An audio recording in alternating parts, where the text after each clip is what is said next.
basically after I went and saw that psychologist, I was on medication. I was feeling better, but I still wasn't feeling right. And that's kind of a scary place to find yourself in, because you can see that you're not having these like scary, deep, dark thoughts, but you know that they're still there, they're just being suppressed. So for me, it was like, if I get off these tablets, I'm probably just gonna go back to the way it was. Having gone and seen the psychologist and kind of feeling a little like better, in lack of better words, I was like, all right, cool, I can get on with my life. And even though I was trying really hard to just like be this new person, and now that my mum knew, I had her constantly on my back being like, you okay, is everything good? And I just still didn't feel like, I just felt lost. I was just confused. I was scared. I was still this like scared little girl being like, I could literally erupt at any second, and I don't know how bad this eruption could be. Before my relationship ended and the business was like gonna get culled, I did have a one kind of slip up or one incident where I almost feel like it was a critical turning point in where I started to really shift my mentality on just life and my perspective on everything. And I was packing orders from the business that we had, so all these watches. And the office that we had used to be at his parents' house. He gracefully got to go to the football with our friends, and I was sitting at home on the floor packing these orders, and I was so angry. It was just like in my own head, and I could just feel like that person with the bat waiting there being like, I'm ready for you, I'm ready to beat the shit out of you, just get out of the cage. And I was just completely lost. And after that, like after I saw the psychologist, I stopped harming myself completely, because I was like, that's not necessary. And I'm kind of really over people being like, what'd you do to your hands? Why are your hands like that? Had these scissors in my hands, and I was just like looking at them, and it was just like these voices, like actual loud voices being like, don't do it, don't do it, don't do it, don't do it. And then there was just this one voice that was like, but remember how good it feels when you see the pain leave your body. And I just started hacking at my wrist. It was like I completely disassociated from my body. I left my body, and my physical body was just sitting there crying on the floor. And I remember it's weird. It's like you black out. This was my experience. Like you black out completely. Everything in your body just shuts down, and something else just completely takes over, and you have no control over it. You just watch it happen, and you're just like, okay, this is happening. I can't hit stop on this movie. I can't hit pause. I know how the story ends, and I can't do anything about it. I just have to let this thing happen. I was sitting there, and I just started crying, because it was like I re-entered my body, and I was like, why? Like, why did you do that? I was literally sitting on the floor in a pool of blood, and all I could think was, his parents are downstairs right now, and if they walk up the stairs and see what I have done, like they're gonna admit me. There's no way if someone saw what I had done to myself. And the thing is, I didn't even think anything of it. The first thought I thought of was clean up this whole mess and leave like nothing in sight. Yeah, and I remember the next day, I completely blew out at my ex, and it ended really, really bad. And the next morning, he was like, you need to come over and we need to like talk about what you said in those messages. It was like, what's going on with you? Like, you're not you. You're like, what's wrong? But he just like grabbed my hand, rolled up my sleeves, and he was just like, Mon, what are you doing to yourself? And I was just like, I don't know. Like, I don't know. I don't know why I do this. I don't know. It's like something just takes over and I can't control it. It's like there's this evil in me. Once I let it take the driving seat, I fucking can't take the steering wheel back. It just goes, and it goes 100, and I can't stop it. And he said something to me, still to this day, I hold on to it, because I'm like, he was right. He said, you need to figure this out, because I can't be your main source of happiness. You need to find that within yourself. And I remember sitting there being like, oh my God, you keep looking outwards for these people to fix you. You keep looking for somebody to validate your existence. Why are you doing that? 2 weeks after that whole episode happened, I was like, yeah, something's got to change. Like this, I can't keep doing this. I can't be alone. I can't sit by myself. If I sit by myself, I literally will find a way to actually physically hurt myself. And that is so up, because now I love being by myself. But back then, I couldn't be alone. But I didn't want to be around people, because people didn't understand me. People didn't see me. People weren't listening to me. So it was like constantly trying to find myself in this crowded room, but it was just too fucking loud, too fucking noisy, so I would just revert back to this, like, the cage in my head. So then after we ended that relationship and we ended the business, this is where the story completely pivots. I remember walking into the gym on the Monday and my trainer Steve was like, "Are you okay?" And first thing I said to him was, "I think I want to go to Thailand and train Muay Thai." And he was just like, "What? Why?" And I was like, "I just have to do something different. I just have to get out of here and I have to just try something I've never even thought in a million years I would go and do." And I broke up with my boyfriend and he was like, "Yeah, you should probably go." So I ended up booking a trip to Thailand 2 weeks after that conversation with Steve, and two people I met at the gym when they just started when I came back, they were like, "Oh, that's so cool that you're just like up and going, and you know, that'd be awesome to come as well." And I was like, "All right, come." And they were like, "What?" I was like, "If you want to come, come." And so these two people that I'd met at the gym 2 weeks before booking this trip ended up coming on this trip with me. They're both my best friends to this day. Like one of them, yeah, we do like everything together. But that was the first moment, the first time in my life where I took a chance on myself. I said, "F it, I really want to do this and I don't even know why, but I'm gonna back myself 100% and I'm just gonna go and do it." And on this trip, I experienced life with this new lens. It was like I took off the old lens of the camera and I put on this new lens and was like, how about I just see it from this point of view where there's just possibility. Like if you keep trying to take these little chances on yourself, just see what happens. So after that trip, we came home and I don't know, I felt this calling. I was like, I need to go back. I need to go back, but this time I need to go by myself because I know I can't be by myself. I can't do being alone well. But this was the first time in like 7.5 years that I was finally actually on my own. So I ended up going back to Thailand, ended up training again there. I met this guy on that trip and his name was Damien and he was in one of the classes and he just randomly said, "Hey, do you want to go get a mango smoothie with me?" And my first instinct was like, no, like I don't know you. There's not a chance in hell I'm just gonna go with this guy and go get a like mango smoothie. I did anyway. And we had this conversation and he was telling me about his story.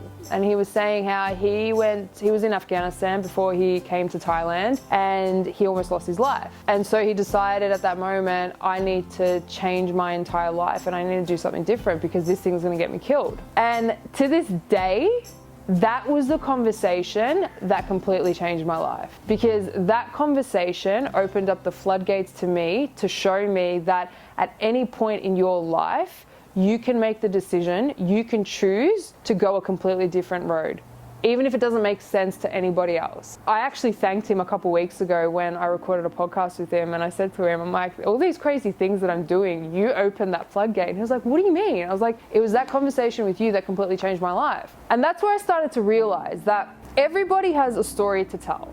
Everybody's story, they've come from all different backgrounds, different cultures, different communities, different, faces and walks of earth, but everybody's story has the possibility to become somebody else's survival guide. So why couldn't my story do that for somebody else? So then I started kind of experimenting more and being like, all right, write down 5 things you've always wanted to do. Like doesn't matter how crazy they are, just write them down and see if you can go do them. So I ended up coming back, I was like, I need to do more of this. Like this gets me excited. I feel this genuine joy for life again. And so I got back and I messaged my friend Matt and I was like, hey, how do you feel about going to New Zealand for 72 hours and doing every possible extreme thing we can do as soon as we get off the plane? And he was like, done, I'm in.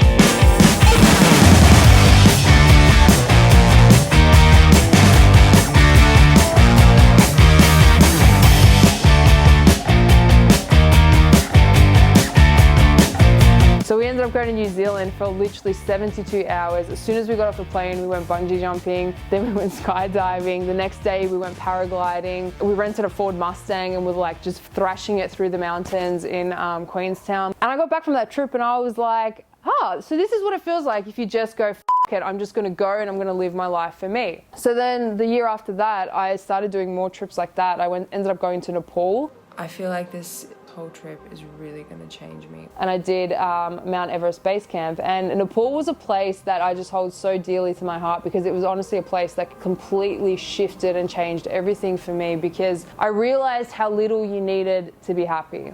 I realized how happy you can be when you don't live beyond your means. When you live with what you need, you don't need anything more. And so seeing these people who literally had nothing, being the kindest, most gentle human beings on the planet, I was like, why am I working this corporate job that all I seem to be doing is making a billionaire richer? I'm not contributing to society in any way. I'm not helping anybody. All I'm doing is getting people into more debt. I was marketing at the time. Yeah, there's got to be more out there. Like this can't be it. This box that I'm still kind of living in, there's got to be more outside the box. And going to Nepal showed me that there actually is more outside the box. You just got to go and like find it. So then I ended up coming back from Nepal, and I remember looking around me being like, what the is everybody doing? Like, these people they're making all this money to buy nice Range Rovers, to drive down a highway, to come to a place where they bust their ass to make somebody else richer, to never see their families, to never be able to use all this money that they're making on things that they want to be doing because they're too busy still being at work, buying all these fancy houses that they never get to be at because they're always at work. I don't want this shit. I don't want this whole environment. It's not for me. Yeah, I went to fill up my drink bottle, and I'm staring at this running water from the tap, and all I could think was like, people in Nepal don't have running water. We couldn't even drink the water, and here I am just filling up my water bottle. And my friend walks past me and she goes, are you okay? Like, you are really staring at that running water. And I literally just turned to her and was like, I think I'm gonna quit my job. And she was just like, oh my God, she's officially lost it. And she's like, well, what are you gonna do? And I was like, I think I'm just gonna move to Thailand. I ended up resigning actually the week after. And I remember telling my boss, I was like, I'm done, I'm out, see ya. She was like, what are you gonna do? And I was like, I think I'm gonna move to Thailand. She's like, to do what? I'm like, I don't know. But you know what? I'm at a point now where I've had to start again so many times. And every single time that I've started again, I've somehow made it through, and I've gotten out to the other side 10 times better. So I'm just gonna take the chance on myself. So yeah, pretty much quit my job, decided I was gonna move to Thailand, and sold everything I owned and was like, right, this is gonna happen. I'm gonna move, I'm gonna make this happen. And then COVID hit. When I got back from Thailand and the trip with James and Christina, yeah, I was like on this new rampage. I was just like, I love doing this shit, like this stuff that makes me feel good, like I'm just gonna keep doing more of it. I started this thing. I was like, you know what, I'm gonna try and do something consistently for 28 days. And I said to my friend, my best friend at work, I was like, I'm gonna try to drink water every single day, 3 liters of water every single day for 28 days. She was like, oh my God, that's so crazy. Why would you drink 3 liters of water? Clearly wasn't drinking that much water back in the day. Yeah, I was like, no, you know what, it's a challenge. I'm just gonna try and do it. And so I did it. And then I said to her, I'm gonna try to go to the gym for 28 days straight and not miss a day. And she was like, oh my God, that's so crazy. Like, you going to the gym 28 days? Like, what the f? And then without really realizing what I was actually doing, I started doing more things like that. I was like, how about I just try do this thing consistently for 28 days or 2 weeks or whatever and see how it goes. Looking back at it now, what I was doing was I was just trying to build the confidence within myself. And I talk about it a lot with people nowadays, that when you lack confidence, when you betray yourself so much over years and years and years and decades even, you need to start from the very bottom. And to start at the very bottom, you need to start really small. For me, drinking 3 liters of water for 28 days was proving to myself that what you say you want to do, you can actually do if you just stick to it. If you know what the goal is, if you know why you're doing it, you actually can do it. So drinking water for 28 days led to going to the gym for 28 days, led to deciding I was going to go to Nepal. Then it was just like this ripple effect of like constantly adding these things to see if I was capable of doing it. Every single time I did that thing and ticked it off, I was like proving to myself that, yeah, there's actually not a lot you can't do. That was kind of where it started. Like, everybody that sees me now is just like, you're fucking insane. Like, how you just go and do these things and do this shit. Like, you have no fears, you have no... And it's like, no, I have lots of fears. I just don't let the fear dictate my life. I don't let those things dictate me. I dictate them. That was a really important lesson for me to learn at that time, because I lacked a lot of confidence. Like, I still was battling with myself every single day, being like, you don't know who you are. Yeah, cool, you're trying to figure it out. But there was just always this underlying sense of like not feeling worthy every single time something good started to happen, because there was always this constant fear that it's all just going to get taken away from you and you're going to have to start again. So yeah, when COVID hit, I moved back home with my parents, and I remember sitting in my room unpacking all my shit going, you just quit your job, you just sold your car, you just sold all your possessions, and you don't get to go anywhere. And again, I found myself in that position where I was like, oh, here we are again, we're starting again. How fun is this? By that point, my mindset and my mentality had completely shifted. Like, all these experiences that I was having up until that point, it was almost like it was just preparing me for this new chapter in my life. And I remember saying to one of my friends at work, I was like, there is something really big that's gonna happen, and it's around the corner and I can feel it. And I don't know what it is, but it's just this feeling that I have that it's gonna absolutely like flourish, and when it does, I'm gonna know that this is the thing. When all that happened, I kind of was sitting there going, what are we gonna do now, Mon? Oh, actually, I should talk about that. On that trek to Nepal, one thing that it taught me, and I really do owe this trip a lot. If you ever get the opportunity to go to Nepal, go.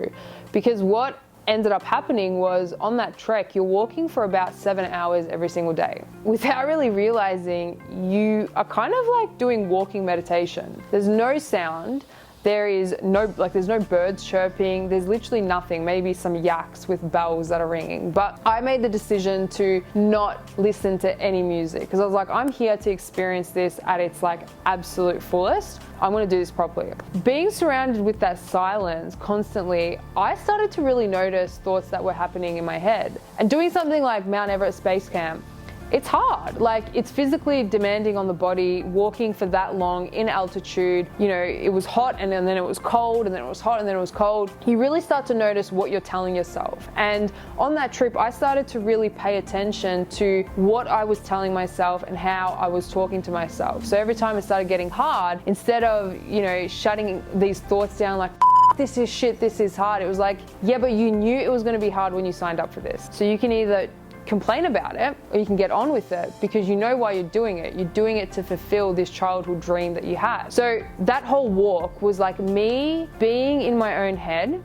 no longer being in a cage, but reparenting myself and being that person that I needed for myself growing up. It was a really powerful trip for me, because when I came back, it was like my whole just view on life changed, and more so in the fact that the way I started viewing myself completely shifted. So basically, I found myself in this ultimatum where I was like, I've got the choice now to do the thing that you've always wanted to do. When COVID hit, I was like, all right, cool. You keep complaining that you have no time to start a YouTube channel. You got all the time in the world now, because the whole world's in lockdown and nobody can go anywhere or do anything. So why don't you just start? And in 2020, at the start of the year, I decided that I was gonna start a YouTube channel. But with 2020 now here, I just wanted to sit down and talk directly to the camera, which is something I'm not really good at, but I'm trying to get better at, and more so get comfortable with doing. To document all these crazy experiences that I had and was doing as well. And just, it was more for me to document the things that I was learning, because I had this hope and this dream that maybe one day the things that I experienced and went through could maybe help somebody else. That was the main point of it all. It was like, I just wanted to return back to that little girl who had the dream of, you know, one day wanting to be an author and a film director, and everything I had done up until that point in my life, or more so the 4 years leading up to that point after my breakup and absolute breakdown, I realized it was fulfilling these childhood dreams that I had. It was listening to that inner child in me being like, what do you want to do? You had all these crazy ideas when you were younger. Why don't we just try do them now as an adult? When I started tapping into like my inner child, that's kind of where I started to realize I actually do know myself. I actually do know who I am. I actually do know what I want. It's these motherfuckers around me that keep telling me and keep trying to pressure me to be something that I'm not, that every time I listen to those voices, that's when I start to feel like I'm on those shifting plates again. Listening to those desires and those needs that I had as a kid is kind of what led me to wanting to start a YouTube channel, because I was like, I really want to do this, and I'm so scared. I'm so scared because people are probably going to judge me, and people are probably going to say shit about me.